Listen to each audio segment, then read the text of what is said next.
ఛత్తీస్గఢ్ సుక్మా ఒక విపరీతమైన భయంతో నిద్రలేని రాత్రులు గడిపే భూమి. చుట్టూ అడవులు, ఆ అడవుల్లో మావోయిస్టులు, మరొక వైపు వారిని పట్టుకోవడానికి వచ్చే పోలీసులు. ఎప్పుడైనా బుల్లెట్లు పేలొచ్చు, ఎక్కడైనా రక్తం చిందించొచ్చు. అక్కడ బతకడం అంటే తుపాకీ శబ్దాల మధ్యలో ఊపిరి తీసుకోవడమే. ఇలాంటి భయాల మధ్య సుక్మాను మరొక భయం చుట్టేసింది. అదేదో తెలియని రోగం. అది బుల్లెట్ను మించిన ప్రమాదాన్ని తీసుకువచ్చింది. ఆ రోగం కనిపించదు, కానీ మనుషులను చంపేస్తోంది. సుక్మాలోని ధానీకోట గ్రామంలో ఊహించని మరణాలు సంభవిస్తూ ఉన్నాయి.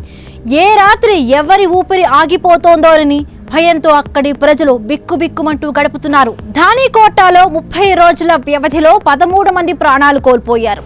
వారందరూ ఒకే రకమైన వ్యాధితో బాధపడ్డారు.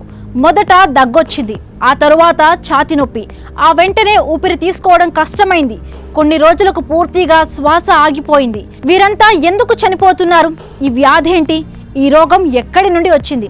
ఈ మరణాలకు మూలం గాలిలో ఉందా, నీటిలో ఉందా, భూమిలో ఉందా, మనుషుల రక్తంలో ఉందా, లేదా ఎవరైనా కావాలని తీసుకొచ్చారా?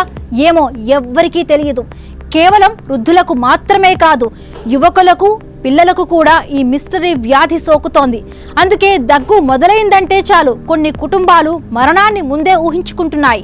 ఈ మరణాల మిస్టరీ గుట్టు విప్పేందుకు ప్రభుత్వం కాస్త ఆలస్యంగా స్పందించిందనే విమర్శలు ఉన్నాయి. మరణాల వెనుక ఉన్న వ్యాధిని గుర్తించేందుకు ప్రభుత్వం సుక్మాకు వైద్య బృందాలను పంపించింది. గ్రామంలోని కొందరి రక్తం, మూత్ర నమూనాలను పరిశీలించారు డాక్టర్లు.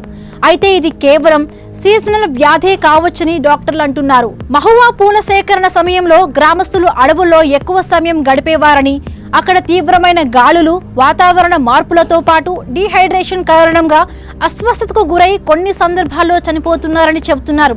కానీ గ్రామస్తులు మాత్రం మరోలా అంటున్నారు. ఇది సాధారణ జ్వరం కాదని, సాధారణ దగ్గు కూడా కాదని, తమకు అడవి వాతావరణం అలవాటనే అంటున్నారు. అటు ప్రభుత్వ వైద్య బృందాలను అక్కడే ఉంచింది. ఊరి లోపల వైద్య శిబిరాలు ఏర్పాటు చేసింది. ఆరోగ్య బృందాలు ఇంటింటికి వెళ్లి పరిస్థితులను గమనిస్తూ ఉన్నాయి. ఓఆర్ఎస్ ప్యాకెట్లు పంచుతున్నాయి. ఎవరైనా దగ్గుతో బాధపడితే వెంటనే వచ్చి వైద్యం చేయించుకోవాలని సూచిస్తున్నాయి. అటు గ్రామస్తుల పరిస్థితి మాత్రం దయనీయంగా మారింది. నెల రోజుల వరకు తమ కళ్ళెదుటే ఉన్న తిరిగిన వారు కానరాని లోకానికి వెళ్లిపోవడంతో ప్రతి ఇంట్లో కన్నీళ్లే కనిపిస్తున్నాయి. అమ్మల్ని కోల్పోయిన పిల్లలు, భర్తల్ని కోల్పోయిన భార్యలు, తండ్రిని కోల్పోయిన కుటుంబాలు. ఒక్క నెలలోనే ఆ గ్రామం మరుభూమిగా మారిపోయింది. అక్కడంతా నిశ్శబ్దమే కనిపిస్తోంది. కానీ ఆ నిశ్శబ్దం వెనుక భయం గట్టిగా కేకలేస్తోంది. మరి ఈ మిస్టరీ వ్యాధి గుట్టు ఎప్పుడు తేలుతుందో?